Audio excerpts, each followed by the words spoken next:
You're with Pastor Troy right here. We're getting excited. We got a special program for you. You're going to be seeing over the next few weeks until we get ready for season 2. You're going to be seeing the best of the On the Dock season 1. These will be coming at you hard and steady. I want you to get them out there. Check them out. Help us get them out to your friends. We want to see you on YouTube, Spotify, and iTunes as well. But this is the best of, get this, the best of season 1. Get ready for it. We're going to be coming at you with a super season 2 coming up this August. We'll see you soon. Enjoy this episode of On the Dock season 1, best of.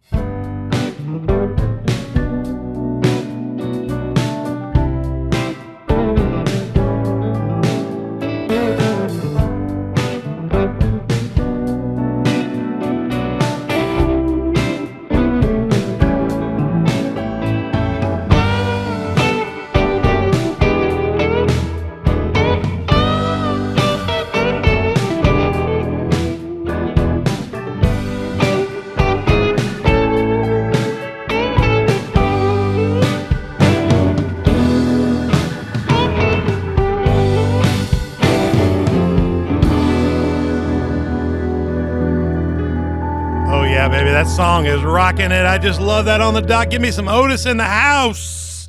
I'm Pastor Troy, and you're on the dock with us today. We've got a great show for you. Can't wait to get you out of here. But right now, we want you to come on into the shallows with us because we're all about conversations in this nice dock area on this table around here to get you out. When we're done here, we'll get you out past the past, out into the deep, doing the things of God. So we're going to get you out of the shallows and into the deep, but hang out with us a little bit here, and let's do a little learning together. This is going to be one of the most learning, informational episodes that we have ever done at On the Dock. It's going to be really good. It's going to be good. We got a great team in here. We got our own host team in here. And I don't know where you're at right now, but if you're watching us on YouTube, thank God you found us. You get to look at us. But if you're on Spotify or iTunes, we're glad you're listening to us. We hope we sound good in here. And we'd love to have you on Google Podcasts, Facebook, Roku, Rumble, and SermonNet. If you go to Roku, you have to download the SermonNet app and then go look for the On the Dock with Pastor Troy channel. All of our channels are On the Dock with Pastor Troy. Go find us. We also got social media presence on Facebook, Instagram, Twitter, and Telegram. Make a shout out to us. Make sure it's always nice. We don't only take nice comments. You say something bad, we delete you. We're not into that. We're into good stuff at the Dock of the Bay. And when you find our sites, go subscribe, hit like, notify, share, and make some comments and let other people know about our show. Mother Beth's already shaking her head at me. I'm in trouble already as we get started on this episode. We'd love to have you as one of our partners. Go to Patreon, download the Patreon app, and you can become a partner or a sponsor at On the Dock. And maybe we'll send you one of these fine coffee cups from On the Dock that I got here, and we'll get one of these to you at some point in time. Fill that out. Check that out. Oh, here, I'll show it to you. Lucas has got me on camera there. On the Dock, you want one of these. Great stuff. And go fill it up with something good to drink. If you had my pick, you go get Crown Brew. Crown Brew in Marion does a good job. I'm related to the owner. He's my son. So go there, and if you want, Beth's son too. Yeah, we share. We're both his parents. So hey, look, you can find out more at On. I know I said my wife's already tuning me because I said On the Dock of the Bay. I said that on the beginning because it was the music. Yeah, it just gets me in there. But we're on the dock. My wife, I don't want you getting in trouble. Just in case, we're on the dock with Pastor Troy. But today, you can find out more about us at onthedock.org. You can email us at info@onthedock.org. If you go to onthedock.org, you can find our link to Patreon. You can find our links to all our platforms. You can also see our embedded viewer and so much more you can find out about us. And I've got a big task ahead of us. The task that we're taking on is a Christian view on intersectionality. So we're going to talk about that. We're going to have multiple episodes here. You're going to want to dial into these. You definitely want to hit subscribe, like, notify. You don't want to miss any of these because these are going to be really good for you. We're going to start today with a primer. A primer means just we're going to do an introductory course to try to get you around the understanding of it. So we're going to tell you, where it came from and what the definition of it is. And then we're not going to really get into kind of prescriptive stuff yet so much in this. But what we're going to do is kind of take a look at it so we can have a real dialogue around it. So that's what we're going to do first here. What is intersectionality? And I am on the dock today with my lovely bride, Mother Beth, to my right. I've got back to the back right corner, our executive producer, Donna Kraniewski.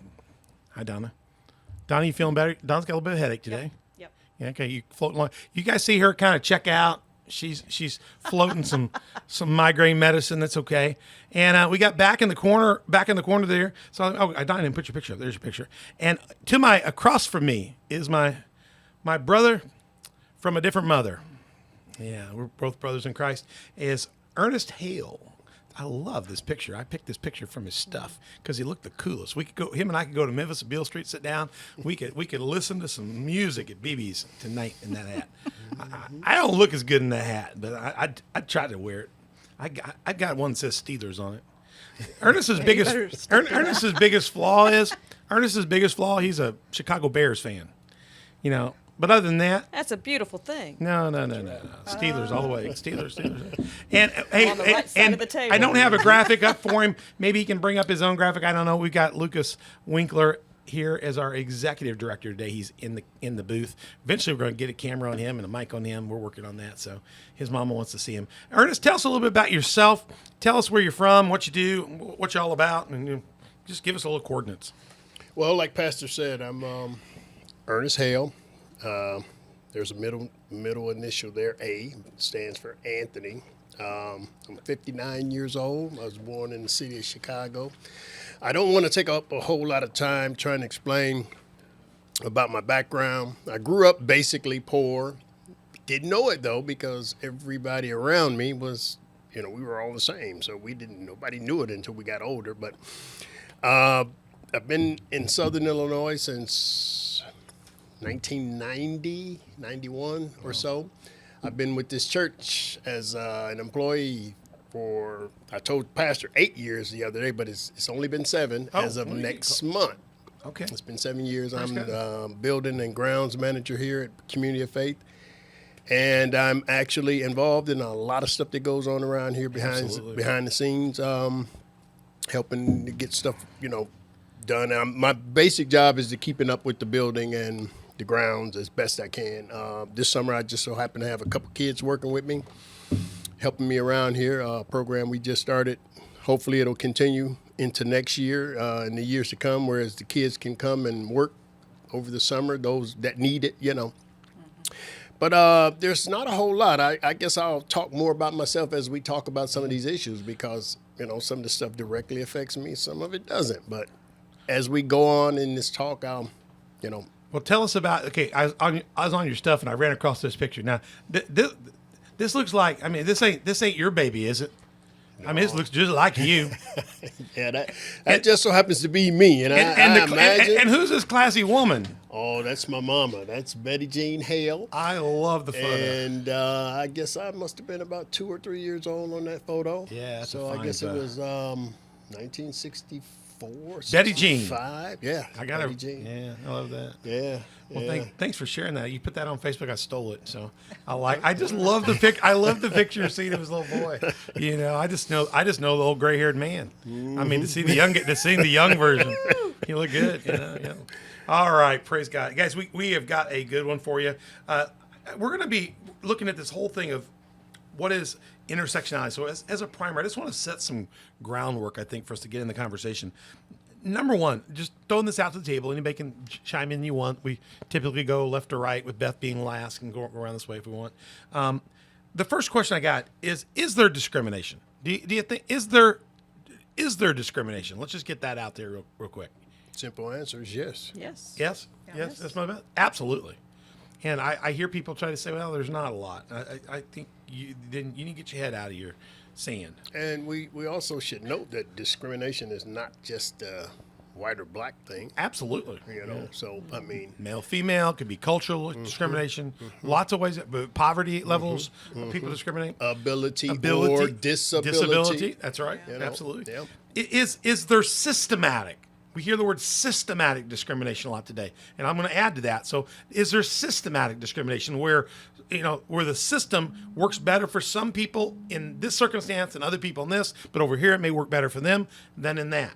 Is there systematic discrimination? Put in that context, I'd say yes.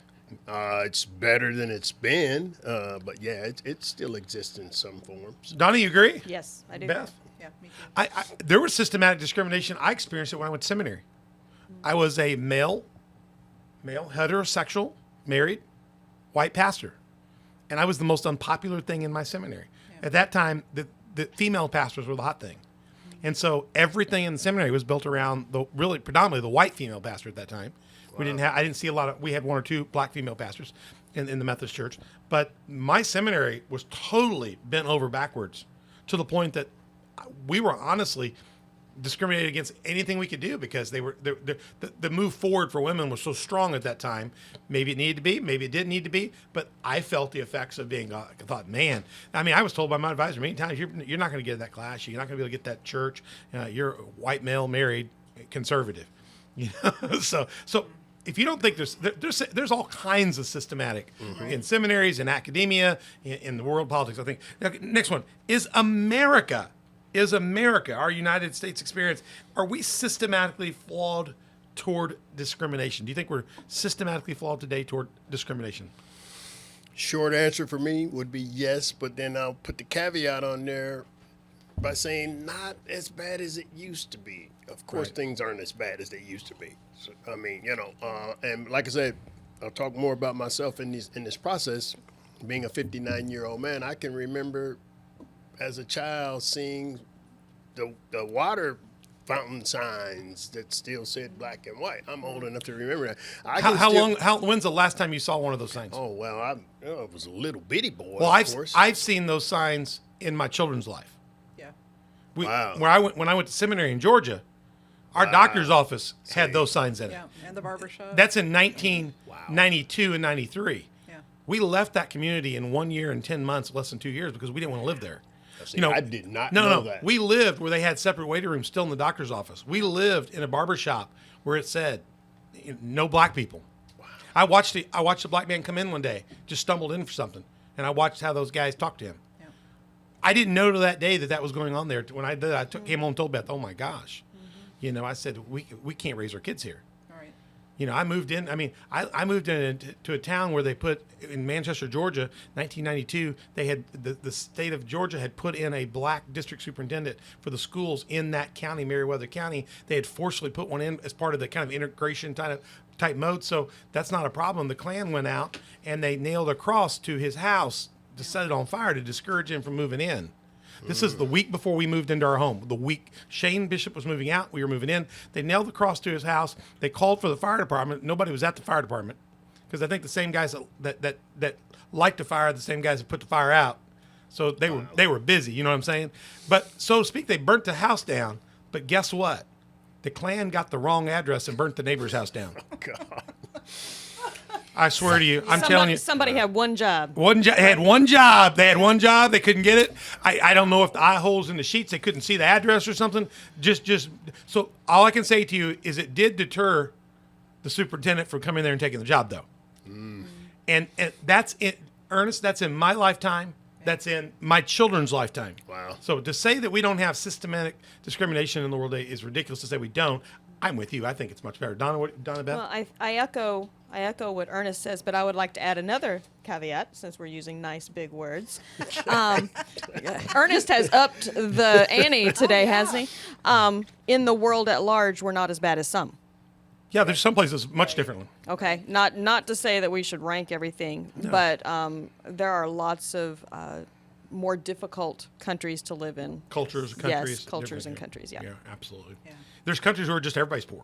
Oh, yeah, yeah. Right. Just like Haiti, you take Haiti, Liberia, Honduras. And you're not allowed to have these conversations. You're not even allowed to have it. So we're free and able to talk about it. Right. And guys, thanks for just being candid on that. Do you think isms, name the ism, whatever ism we want to talk about, do you think isms are a democratic or a republic, like our kind of government thing only? Or do you think that isms exist in other class and caste systems like Indian classes, Nepalese, or even in when you go to communist Marxist type countries that function like that, like China or Cuba or other places, Russia, do you think isms are limited to just our type of government, or do you see it kind of across the spectrum? Short answer, no. Isms are not what you may call a democratic or republican or conservative or liberal ideology. I think these isms exist in all aspects of life. Like we were just talking about earlier about, the sexism, racism, help me out here, guys. Some of the other isms. Ageism, yeah. Disabilityism, whatever you want to label. So it's like, yeah, those things I don't think we'll ever really be done with, ever. Isms will always exist to some extent. We'll come up with something, won't we? I mean, Yeah, well, I mean, human beings, as I mean, long as I mean, there's I mean, humans. I travel places, and we go to Liberia regularly. We got families in Liberia. We're very close to. We've got an entire school there. We support here at Community Faith, the Hands Hope Foundation, and we've got kids there. It's a completely black culture. There's no shame in being black there. Everybody's Right. black. Their president's black. Right. But in that community, we have 2 albino students, 2 albino kids. They are treated horribly. Yeah. They're beat. I mean, they're considered to be demonic. I mean, just culturally, they have a very tough life. Sure. We have both those kids, and we've been sponsoring them. And so they're your culture. Everybody's African, but just their skin tone and their being albino, Their lack of melanin. they have created an ism amongst an ism. So I think any culture at any level, Well, some of those government systems are based on isms. I mean, that's their yeah. foundational. I mean, to say that America is the only one that has that is flawed. Well, the whole idea of communism is social casteism. Yes, exactly. So I mean, we're in agreement that isms are just something we're not going to get away from it. Human nature. The question is, how do we Yeah. cope with it? How do we deal with it? How do we honor God as people that love the Lord? So I just wanted to have that as an open discussion. Let me get you a little orientated here, guys. I'm just going to try to talk to you for a minute and kind of give you a little history on this whole intersectionality thing. The intersectionality discussion here, let's break it down. The term intersectionality was coined by Kimberly, and that E should have a little hyphen on it on the end, a little dash. Like it's almost like a double E, Kimberly, but it's one E. It's got a little tick on it. I couldn't figure out how to make the tick work. Kimberly Crenshaw, she's a law professor and social theorist. And in 1989, she coined, she's a litigator, she's a lawyer. And she was basically working on a case. And she developed a concept that individual anti-discrimination laws are insufficient to address the experience of those who suffer from intersecting discrimination. So what she was saying there was she was dealing with a legal case, and you've got 2 people here, and they may look same skin color, maybe same sex, but then underneath that there are other issues going on. And as you're looking at the circumstances when you're litigating, everything has in law, when you're getting down to determining value, judgment, what you're going to do, there's things called mitigating circumstances. So as you mitigate, those intersection points begin to create different values for, say, how Beth would be seen versus how Donna would be seen versus how Ernest would be seen and how I would be seen. And she called that intersectionality. And so that's where it started from. It was a legal process to kind of help people understand this person's suffering has been greater than this person's suffering. And it wasn't all about that. I think she was doing a great job as a litigator. I think it's exactly what she needed to be doing. And she's representing her client. I think it's a very solid understanding. And I don't think there's anything about what she said that's not true. So I'm going to really upset some people with that, but I just don't. She wrote that, let me see if I can do a better job with this. She wrote that, the theory of intersectionality, she says, emerged then. Really, she didn't start it, but she kind of became the one to put a name on it. Mm-hmm. But the theory itself actually started 2 decades before that. So go back to the 70s. And it started with the black feminist movement. That's where it started in the black feminist movement. The women's movement had a white movement. They had all women movement. And then the black women said, well, we've got different issues than you got. But we're all women. Well, we're all women, but our issues aren't the same. Mm-hmm. Some of our things are the same. Some of our things are different. And so back then is when you really saw, a difference between the streams of feminism. And they felt it was very difficult for, say, a white female to identify with all the issues of a black female. And I think to not say that's not true is ridiculous. Yeah. Right. Yeah, of course it's true. Yeah. Of course it's true. Right. Absolutely true. I grew up in Memphis, Tennessee. I was a little boy. I rode the buses. I know exactly what went on, and I know whose mamas were who. So the mamas had different. Mamas are mamas. They'll take care of the kids, but their experiences in getting to that point are completely different. So so it started off in the movement to kind of say, hey, all things aren't the same. So Crenshaw claims that in order to understand, the oppression of black women, using the feministic model here, it's necessary to look at the intersection of blackness and womanhood. So you have, she's black and she's a woman, and say you 2 girls are white and you're a woman, and there's, when those intersect, those have a different set of variables that apply to one's life experiences. And so does if somebody has other things. She said, while intersectionality began as a black feminism discussion initially, the theory has very rapidly been expanded, and it's being expanded right now. Right now in this year, it's being expanded at almost a breakneck speed. I'll tell you in a minute about it. And Go ahead. if I can add that intersectionality is not just the race and gender proponent of it, but there is also the social economic proportion, whether or not you grew up poor or rich, Right. whether or not you had a disability, a learning disability or a physical Absolutely. disability. All these things kind of interact. Yeah, and I'll tell you, I think that's a very good point. And that would be my next point here is that this is expanded now, and it's including sexual orientation, age, class, physical. Let me put this chart up. These are just a few of them you can see. Whether you can speak English or not, your racial, ethnical background, your immigration status, your religious affiliation can be a sectionary, a disability, or you're disabled or you're not disabled, sexual orientation, today's sexual gender, your gender identity, social economic status. These are all different things that have now been added to the table. And to be honest with you, they're really throwing in more almost every day, to the point that, that to be honest with you, the issue between the black woman and the white woman in feminism is almost disappeared. That issue is almost, I'll be honest with you, has almost been captured. And to be honest with you, Ernest, I think the issue of discussing the development of the African American community is almost being swallowed by lots of other agendas out there for groups that have a lot more money to promote their, what's the word you call lobbyists? Right. It's gotten hijacked. It's gotten hijacked. Yeah. And I think what makes a lot of our people, in a sense that Christian people that hear the modern discussion, is they see a bunch of things there, isms that we can't quite equate with the Bible. Right. Doesn't mean we don't understand that we all have free will and can do what we want. Right. So I teach that very clearly, that there's two thieves on the cross. One chose paradise, one chose hell. Jesus didn't hate on the one that chose hell. He just told the one, I'll see you tonight. You know what I'm saying? So free will gives us a right to take the free ride either direction we want to go. So people have a right to live their isms out, I guess.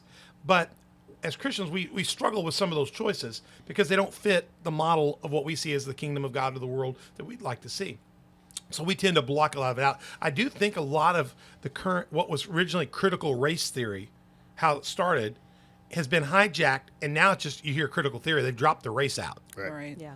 So it's just like a small thing now, So I that's a whole different discussion point. Maybe we write that down and talk about that a little bit later, because I do think it's been jacked a little bit. And if I may, intersectionality also deals with not only the differences and stuff like that, and the disadvantages and discrimination, but it also deals with those individuals that have privilege because of certain things intersecting in their lives. Both ways. It runs both. Absolutely. It runs right. Yeah. Right. Yeah. Right. Very good. Very good point. Very good point. Somebody make a note to make sure we come back and talk about the hijacking of that later on for me, if you would, because I think that's worth coming back to. But so let me keep on the baseline. So as Ernest said, and I put this chart. Let me show you the second chart. So intersectionality takes these things and they identify people and they begin to pull these together, and individuals will represent multiple spheres there. So somebody might be Amira is a Muslim youth of refugee status who identifies as gay. So you got like 3 points. Right. All right. Somebody over here is Joey's a white youth with a learning disability who's eligible for free and reduced lunch services due to family income below the poverty line. So he's disabled. He's got an ethnicity and social economic status. So all those will have values, almost like what's really concerning today is they're starting to talk about today a social credit score, which is scary. You get your credit score and then your social, and your social credit score determines whether you're of more value morally, ethically than somebody else. That is a scary conversation. To Yeah. think that because you have more boxes, some of those boxes, my brother over here, he cannot change his skin color. He can't get away from it. I can't get away from being white. We just is. There are some things you can make disappear with makeup or outfit. I think the one time you and I had a conversation about the fact that you were an Italian individual of Italian descent. In America, there was a time when you guys were discriminated against too. Harshly. But we also discussed the fact that the discrimination kind of goes away because you assimilated and became... Lose that Italian accent, learn how to speak English. Change your name a little bit. Drop the I off the A end. lot of us did. And Benitone, not Benitone. Yeah, like Benitone, right. and my grandma was telling. I asked her when I was a child. I found out her parents were German, Okay. directly from Germany. And I said, "Oh, do you speak German?" And she said, "Oh no, we were never allowed to Right. speak German. Not here in Not America." even with our accent." wow. Our parents told us, Right. "No, don't." So do back to what he was saying about me not ever being able to change my skin color. That's the one disadvantage we have. Right. Because Absolutely. there's people from all over the world that are here in the United States of America that experience some of the same stuff that we did, Right.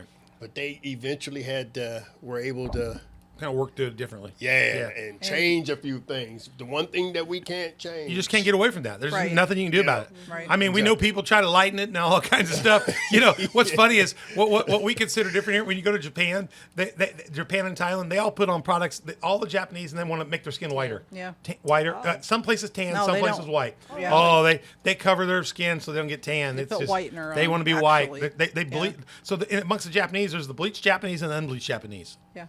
Yeah, it's a But high I issue. mean, what does that say about society It's at pitiful. large? It's it pitiful. says that Twisted. most of us think that white people have it so good to where we literally want to change our appearance to be like them, because I mean, being the way we are kind of comes with all this stuff, you Right. know. And Yeah. I'm just gonna say stuff because we all know what some of that stuff is, and it's amazing how. I mean, you know, how people perceive that. But it's a Right. self-exalted thing. It's not who God called us to be. We're all children of God. There's no Absolutely. difference, right? So it's something that the enemy has put on us that we try to live up to something we can't be. Because no matter how much that Japanese girl tries to whiten her skin, she's still got a Japanese skin under there. You Right. know, and no matter how much Michael Jackson, they say, you try to whiten his skin, he's still Michael Jackson. You can't run Michael from who you are. claims he had vitiligo. Okay, I don't know. I buy it. I don't know. We never saw any of that splotchiness, you know, because we were big Fan. Michael Jackson fans back in the day, and we were all kind of like, all of a sudden he's just a different color. All of a sudden, what happened to seeing a splotch here or a splotch there every Right. every now and then? Yeah. That people that actually have vitiligo, you know, they Right. experience, and so that's why most of us thought that he was bleaching his skin intentionally. Well, let me dig on this a little bit here. Intersectionality has become the top focus of today. I think it's the hottest thing going on right now. It's blown past abortion 20 years ago, pro-life 20 years ago, and abortion, and then you've got the gay marriage agenda 10 years ago, and now this is the agenda. It's the top focus of a lot of social equity work, a lot of activism. You know, activism and community organizers are calling for a more dynamic conversation about differences and experiences among people with different overlapping identities. They have come from different intersectionality, so to speak. And Crenshaw posits in her work that political efforts to end individual forms of discrimination, such as sexism or racism or classism, will be actually insufficient because they don't take into account the cumulative, big word we'll use a lot in this series, cumulative nature of different types of discrimination. So it's just not about our skin color. There's a whole package of stuff that's beneath me, beneath you, beneath Donna, between us. And she's saying that's all got to be taken into case. And in some ways that's good because it lets us know we're more than one thing. I'm not just white and you're not just black. No. We're the sum of a lot of things in our lives. absolutely. But we're a lot more than any of these other things they've identified too. So we're going to get to that. The answer, according to the promoters of intersectionality today, is a little bit more that we need to have more isms, more intersectionality. The answer is more social government programs, more. I'm not saying we don't need programs, but they're saying you got to have something for everything. So Pastor Troy is here on the dock to suggest that the answer for us today, just quickly, I think the answer is not to bury our heads in the sand on the issue. I think we need to quit as Christians, as believers, as anybody. Quit burying our heads in the sand. It's not. I don't think it's about. I don't think a government mandate or social programs solves this problem, ever. This goes back to Cain and Abel. They hate each other over the tithe. That was over money. You can't litigate it away. You cannot litigate, and you cannot mandate people's hearts and their minds. I just don't believe you can do that. So let me see if I can let me get a better understanding, because this is a primer. So let me dig in here just real quick here. Intersectionality, I got on the screen here, is a framework, a theory for for conceptualizing a person, a group of people, or social problems as affected by a number of discriminations and a disadvantage. You see all those different issues there. And some will have these and those, and some won't have those and these. It takes into account people's overlapping identities and experiences in order to understand the complexity of prejudices they face. It also could be, I think Ernest was right too, privileges they have. Oh, absolutely. But either way, it creates a plus or minus moral authority score. That's the modern day concept. That is not necessarily what Kimberly designed, but it's the modern day concept. Now, a simple definition, just to give you a simple one, is it's a complex way in which an individual's identity and multiple forms of discrimination combine, overlap, or intersect, especially in the experiences of marginalized individuals or group. Really, it's the way we intersect for all groups. I don't know why they say just marginalized groups, because everybody has these different things, whether they're out of privilege or they're not out of privilege or not. And Oxford, let me go a little farther. Let me get Oxford in here just so because we are in a primer, so I want to be educational here. The Oxford definition of intersectionality says it's a complex way in which an individual's identity and multiple forms of discrimination combine, overlap. That looks real similar to the last one, doesn't it? I must have messed that up there. Yep. I did something wrong on that one. So we'll look at that. Let me see if I can find that. Can I read the one I wrote down? Yeah, please. It says intersectionality, an analytical framework for understanding how aspects of a person's social and political identities combine to create different modes of discrimination and privilege. See, I think that's a really good definition. So when we get done, I'll maybe fill that in and put that on here. That's I think that balances it up a little better than a lot of this. So I pulled these just from general stuff. Read it one more time because we don't have it up on the screen and get people listening. Intersectionality, an analytical framework for understanding how aspects of a person's social and political identities combine to create different modes of discrimination and or privilege. Okay, does anybody really have a problem with that definition? I don't have a problem with that definition. Mm-mm. I mean, this isn't into theory. This is just telling you what it is. Right. That's reality. Yeah. We're all in agreement that's reality? Okay. Absolutely. Yeah. I again, I'm struggling with a lot of Christians today just don't want to talk about the whole subject. But I think I think we get to the truth of it, we may have different ways to solve the problem of making life better for everybody. And I think that's where we're going to find out there's a little bit of difference. I don't think everything's going to, I don't think the government's going to fix this. I don't think we can legalize it, legislate it. I do think we're going to have to change people's hearts, but we're going to have to do that by being witnesses ourselves. Go ahead. And can I make another comment as far as about Professor Crenshaw? Yeah, Williams please. Crenshaw. Please. This lady is a graduate of Cornell, Howard, and the University of Wisconsin, and she currently teaches at UCLA. Yeah, very distinguished. She's very distinguished. Yeah, so it's very not like she's just some Joe she's Schmo. No, she's a well-learned person. She's top notch. Right. No, Yeah. I thought it was top notch. I think her legal theory is top notch. I don't think you can critique her in this at all. I don't have a critique for her in this. I think. Well, a lot of people like to try to kill the messenger. Yeah, and I don't Yeah. think that's fair. I think she was just doing what I would hope my lawyer would be that sharp. Yeah. I hope my lawyer would look at my life and want people to understand who I am and the complexity of who I am. Absolutely. Because we're all complex people. I can hit, I relate to that. Let me do this. Thanks for that definition, Ernest. That was very good. Intersectionalism has become the dominant theory in higher education today. Wouldn't you agree? Higher education right now, I mean, this is the language of the culture of the campus today. And it's becoming very defining of human relationships. And I got this chart that I thought was really good because it works with domination line and then below that is the oppression group, and the above group, as he talked about, is the privilege group. And you can kind of see if you find females to the far right here, bottom, go follow that line all the way up. Then you see on the other side, you'll find the males on the other side. So those lines actually go across to the other side, and they show you the degree of what's the worst and best. So down to the top, the center one being credentialed and non-credentialed. So basically literate, non-literate. I mean, I am intrigued by the fact that when you take a look at this version of the chart, the person that's in the worst condition is illiterate. And the person that's the best is literate. Doesn't matter what your sex, race, creed, gender, anything is. I would totally agree with that. That when somebody is ignorant, they've not been able to learn or be able to receive learning. Maybe they can't take learning. Maybe they didn't get the opportunity to learn. Yep. Right? Yep. Either way, that is the worst thing because you don't even know who you are.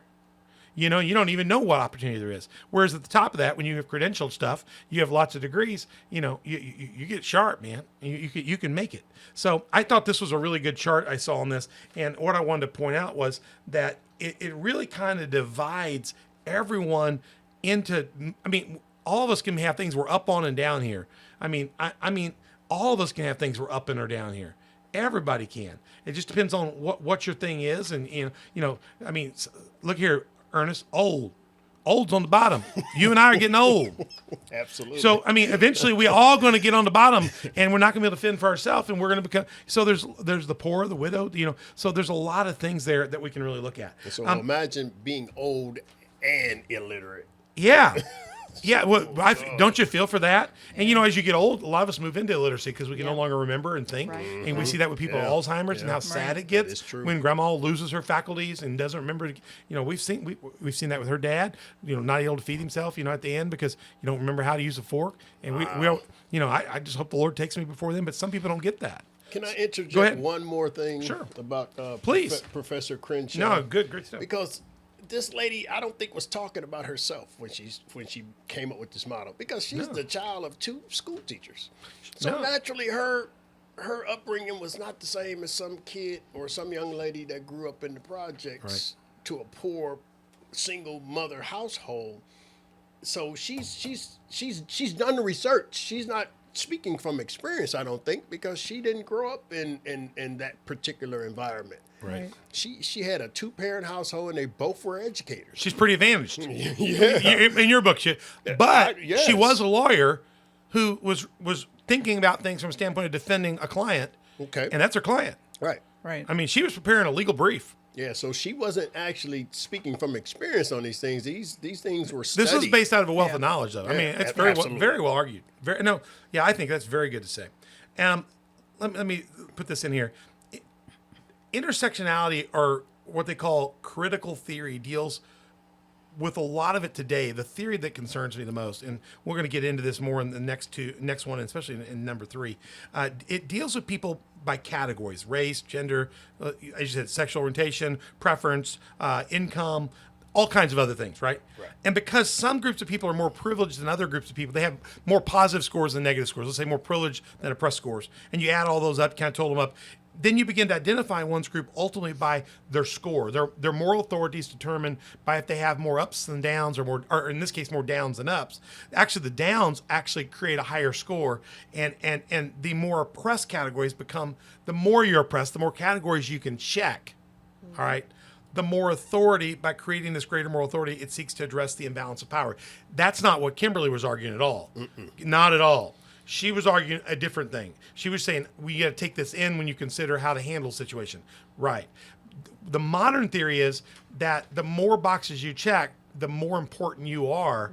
So the more victimized you are, the more better off you are. And so my concern is I want to be real careful, and we'll transition in part 2 about this. In part 2, we're going to get into the Christian view.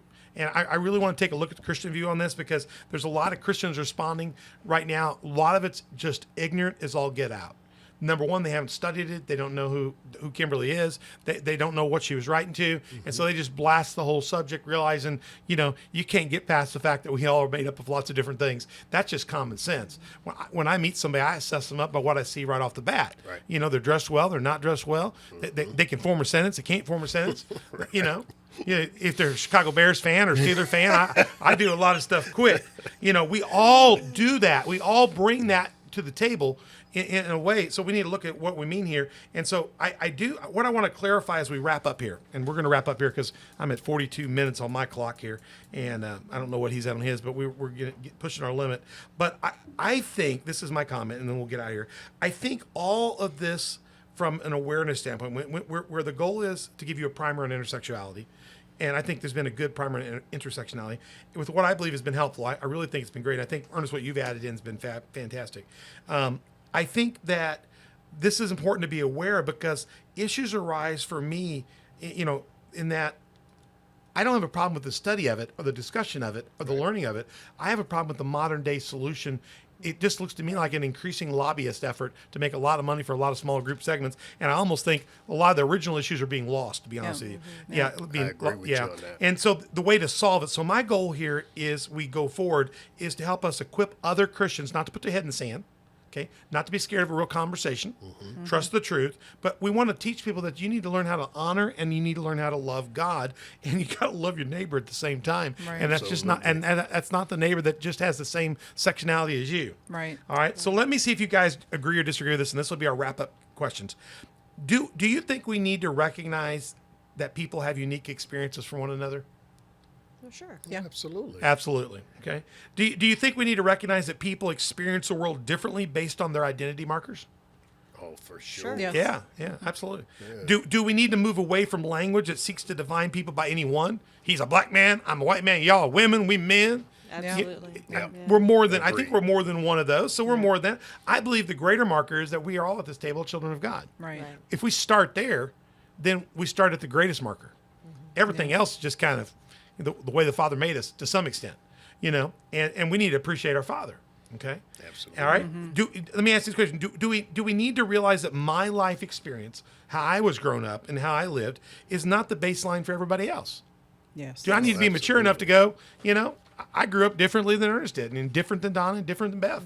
Beth's a farm mouse. I'm a city mouse. Yeah, She grew up to a definitely. farmer. I grew up to a doctor. Big difference. I grew up in the concrete jungles of the city. That's right. And so, yeah. So I think that we need to be open and sensitive to others' challenges and others' points of view. Everybody think it's fair? Totally And finally, my last question, we'll get out of here. We need to be comfortable, I think, in recognizing our differences. We need to be comfortable in understanding I am different from you guys. And we need to be comfortable treating one another as children in the family of God, regardless of our free will and regardless of our destination choices. Yes. Totally. I need to learn how to love somebody that even makes a decision that I don't agree with. Right. Right. Right. Absolutely. And chooses to live a way I don't agree with. Yeah. As long as they're not forcing their stuff on me, There you go. as for me and my house, Yeah. we can serve the Lord. Joshua Right. 24:15. Right. Does that sound good? Yep. Yeah. I think good. hey guys, I think we've started this off really good on the doc. I want you to come back and this has been good stuff. You need to listen to this. You need to share this. You need to get this out. You're getting some core stuff here. And please go back and look through this and read through it and just share it. We'll be back in a second episode on Christian view of intersectionality. We're going to be talking about the Christian view specifically. How do we respond to this as Christians? And we're going to take that apart a little bit and look at it and kind of get into that. And let me just say, we're not doing a good job with it. So we need to learn how to do that the right way too. And if we're doing things better, we might not have the problem and need other people trying to come up with solutions. So let's come back in part 2, talk about what we're doing, what we should be doing, what our Father wants us to be doing, and let's see if we can do a better job with that. So Ernest, thank you for your contribution today as first time co-hosting on the doc. Hey, do I get like any parting prizes? You get a cup. All the guys get I already gave you a cup. I already got I got one. a cup. I was the first one to get one. Donna, Mother Beth, Lucas, great job on this show. I don't have a cup.